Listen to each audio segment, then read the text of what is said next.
un service de réanimation sous tension, encore une fois. Dans cet hôpital lyonnais, la situation s'aggrave. Cette crise sanitaire, comme vous le dites, est d'une nature et d'une ampleur inédite, qui fait qu'aujourd'hui on vit cette situation exceptionnelle. Aujourd'hui, le service est au bord de la saturation. Seulement 2 lits de réanimation Pourtant, sont encore...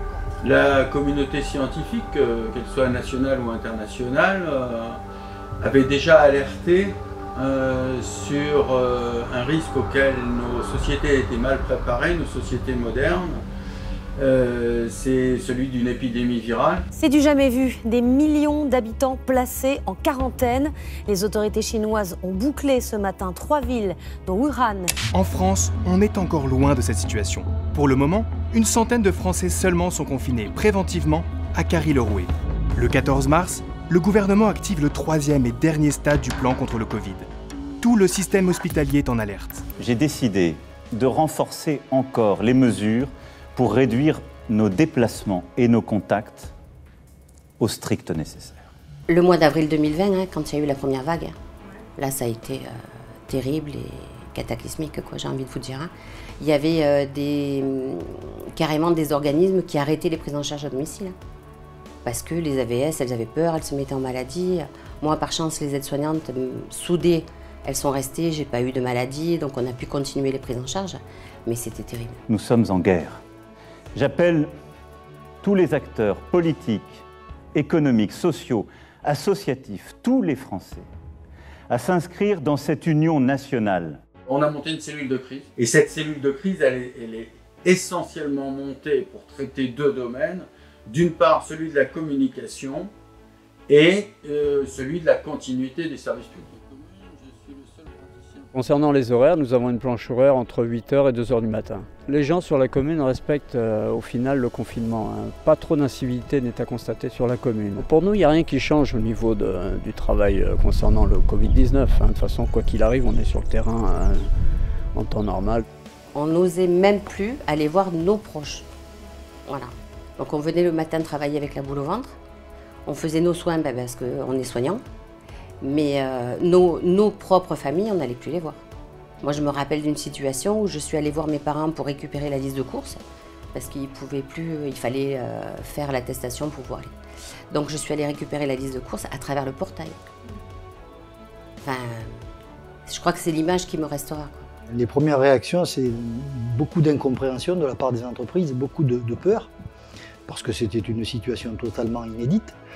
Fermer une entreprise, pour un chef d'entreprise, ça paraît inconcevable, quelle que soit sa filière professionnelle. Beaucoup de doutes et puis la peur du lendemain, la peur du dépôt de bilan, la peur de voir tout ce qu'on a créé, de tout ce qu'on a entrepris, s'évaporer et puis s'arrêter. Ouais, on a au moins 90%.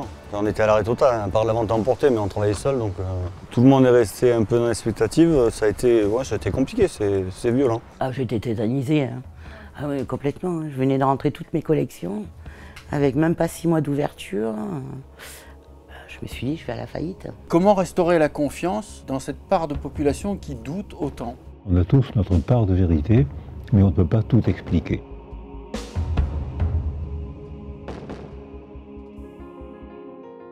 Dans un de vos ouvrages, vous dites « Nous sommes victimes de nos victoires ». Vous pourriez nous expliquer comment les deux sont liés donc? Le monde humain se caractérise par l'artifice. L'artifice de la machine et l'artifice du verbe. Et là, on crée le monde humain, et là, on crée des métamorphoses, des bouleversements bioclimatiques. Et au XIXe siècle, énorme révolution, c'est que c'est les machines qui remplacent les êtres humains et les animaux. Et c'était un tel progrès humain qu'on a cru que les machines allaient régler tous les problèmes. Alors qu'en fait, les machines ont augmenté notre espérance de vie, et en même temps, les machines ont créé la surpopulation, la surdensité, a créé les épidémies. On est tellement bon sur le plan technique qu'on est capable de fabriquer des aliments qui nous nourrissent et nous intoxiquent. On est capable de faire des communications tellement prodigieuses qu'on peut donner le pouvoir à une ou un tout petit noyau de dominateurs qui seront tous sur nous. Notre victoire est en train de complètement bouleverser la planète, la biodiversité. Il faut qu'on en prenne conscience de façon à ce qu'on puisse apprendre à vivre ensemble autrement, de façon à ce qu'on ne provoque pas la 6e extinction qui risquerait d'être définitive. J'ai été diagnostiquée sud-africain-brésilien, donc le 18 février. Le deuxième, par contre, Covid, oui, en aidant mes voisins, on a rappelé sa dame le lendemain en disant qu'il était positif au Covid, donc cas contact. On a pris rendez-vous au laboratoire et on s'est fait tester. Donc positif toutes les deux, je me suis mis de suite en isolement. Donc les deux se sont confondus et je suis à ce jour au Covid reconnu long sur le point indigestif. Il y a également eu une crise économique. Il y a des personnes qui, des auto-entrepreneurs, des personnes du monde de la restauration ou autres, qui se sont retrouvées à l'arrêt. Alors, malgré les aides de l'État, ils sont quand même en difficulté. Et donc, c'est une population qui jamais n'aurait imaginé venir un jour au Resto du Cœur. Au problème biologique, médical, social, affectif que pose une épidémie, qu'elle soit bactérienne ou virale, s'ajoute un problème psychologique et social. Vous savez, il y a des gens qui viennent au Resto du Cœur d'une semaine à l'autre et qui ne voient personne, qui ne côtoient personne. Et pour eux, la sortie, je dirais entre guillemets, au Resto du Cœur, ben c'est un moment où ils vont pouvoir échanger, alors peut-être que des banalités, mais c'est un moment d'échange. Et j'insiste là-dessus. On ne vient pas que pour chercher de la nourriture. Et rapidement, on s'est aperçu qu'il fallait être présent pour être au plus près des administrés. Alors, nous avons dans un premier temps contacté les personnes qui sont inscrites sur le registre du plan canicule. Ce sont les personnes âgées, isolées, fragiles, pour connaître leurs besoins. Donc, très vite, nous avons été aidés par des bénévoles solidaires. En tant que bénévole, c'était super sympa. Le fait d'être avec les autres et surtout quand on a fait les masques. Alors ça, c'était super bonne ambiance. Le contact avec les gens, de pouvoir... on a aidé tout le monde. Franchement, à refaire, je refais de suite.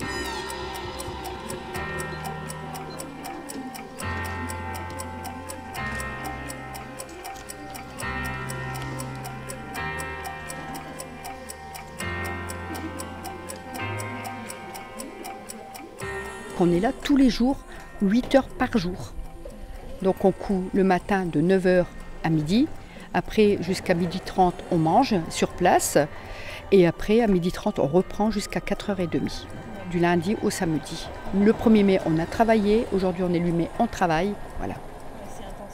C'est obligé parce que si on veut avoir les 4500 masques pour le 11 mai, voilà, donc il faut que ça soit intensif.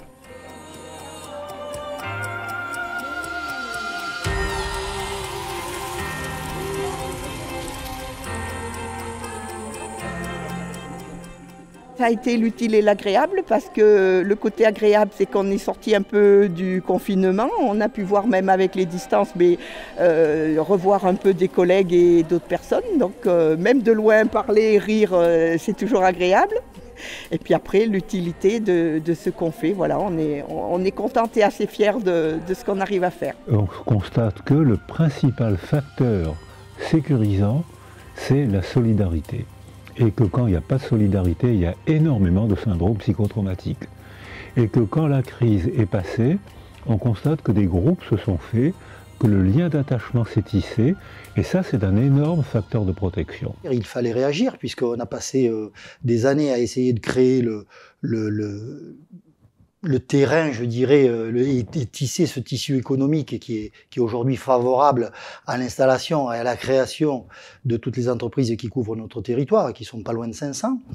Donc ça nous paraissait totalement légitime, totalement normal de réagir rapidement. On a aussi la mairie qui a joué un grand jeu par rapport aux panneaux qu'ils ont réussi à nous mettre dans les ronds-points, en haut, en bas du village, pour pouvoir nous dire bon, on est ouvert, hein, venez. Et ça y a vraiment frais aussi, vraiment. Ce qui était sympa, c'est la relation qu'il y avait avec les gens qui venaient chercher de la vente à emporter, parce que c'était aussi pour eux un moyen de sortir de la maison. Enfin, notre métier, c'est ça, c'est la relation client, c'est la convivialité, c'est l'amitié, c'est tout ça. C'est vrai que ça fait plaisir quand on a les gens qui viennent, pas forcément, s'ils viennent plus pour nous soutenir que... Donc c'était sympa.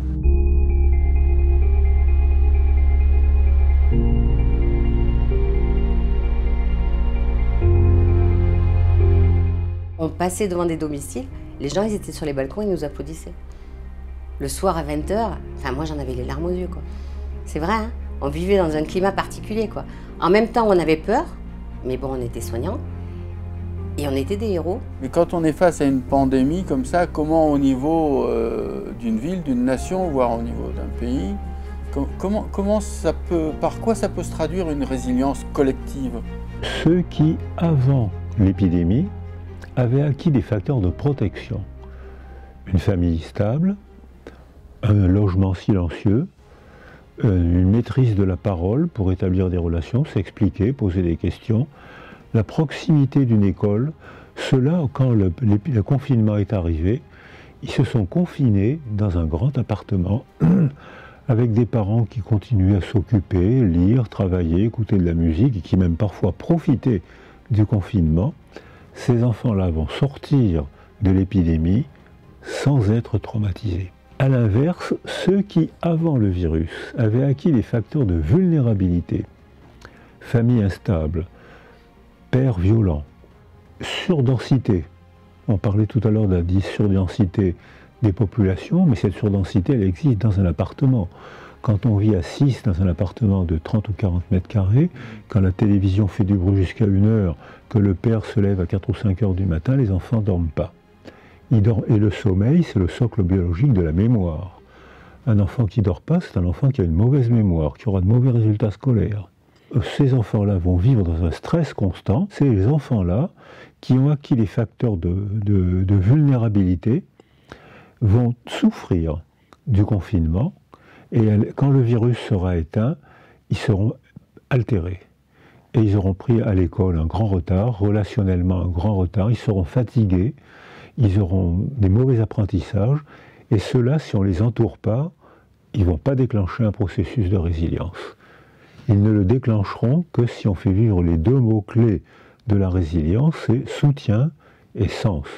Soutien, solidarité, il faut qu'on les entoure, qu'on les sécurise, et sens, qu'on les aide à comprendre ce qui s'est passé, de façon à ce qu'ils sachent ce qu'il faut faire pour réorganiser une nouvelle manière de vivre dans leur famille, dans leur quartier, dans leur école, dans leur culture. Et à ce moment-là, on déclenchera un processus de résilience. C'est pour ça qu'on ne peut pas opposer résilience individuelle et résilience collective. On passe de l'un à l'autre comme dans un écosystème. Si on modifie un segment du système, on modifie le fonctionnement de l'ensemble du système.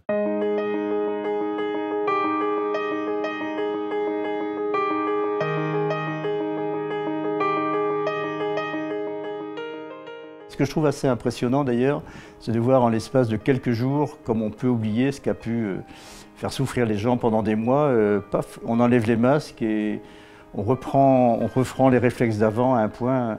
Ça m'impressionne de voir à quel point la vie peut reprendre le dessus. On peut tirer un bilan assez satisfaisant, nous, de notre année écoulée.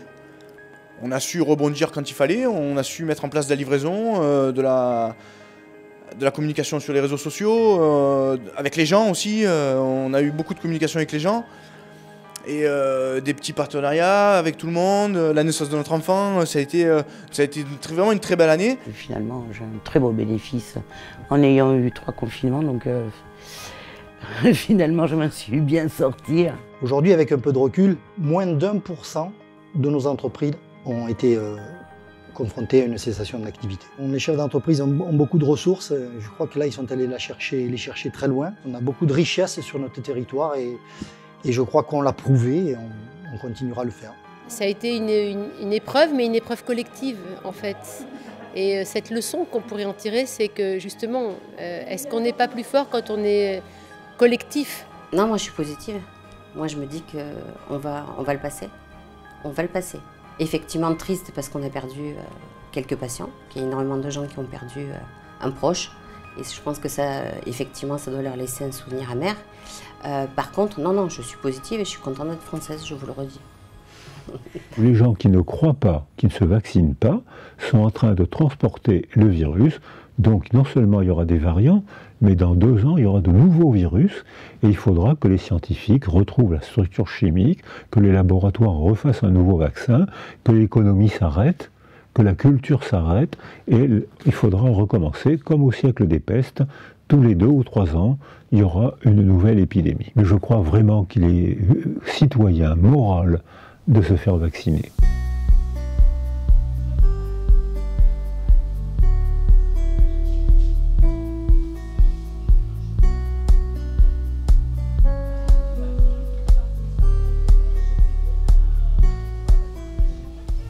Les levées, pour moi, c'est la liberté. Ils représentent la liberté puisque c'est un peuple qui est libre, qui vit sur une île, qui vit nu, qui vit d'amour, d'échange, de partage. Je pense que c'est la vie comme on aimerait l'avoir aujourd'hui. Ce sont des personnages avec de très grands pieds et le nez en l'air.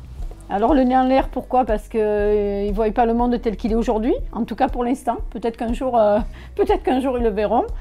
Et les grands pieds parce qu'ils ont besoin de stabilité, du fait de ne pas voir, et aussi parce que ce sont des personnages qui se lèvent toujours du bon pied le matin.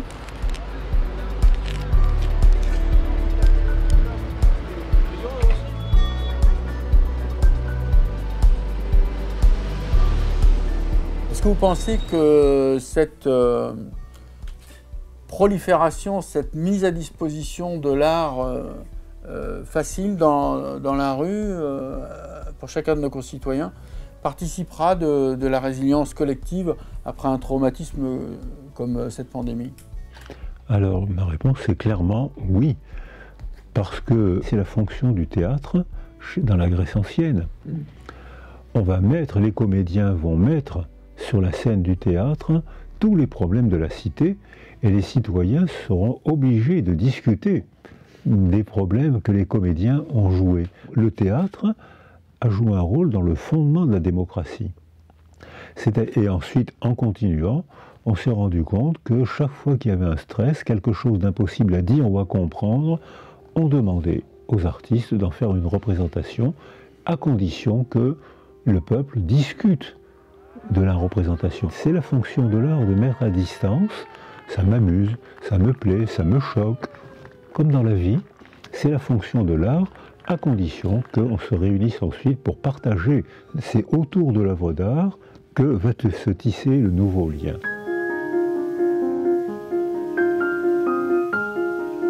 Tout au long du travail, cette œuvre, de la réalisation de l'œuvre, il y a eu des moments très forts, notamment quand on l'a sortie du moule. C'était la naissance. Quand on a cassé le moule et qu'elle est sortie du moule, oui, c'était très fort. Après, c'est des moments d'émotion. Il m'est arrivé au début, avant de démarrer même l'œuvre, de passer au canet des morts et de me dire, d'avoir comme une bouffée de bonheur justement dans ces moments clés, et de me dire c'est fabuleux, quoi, c'est merveilleux.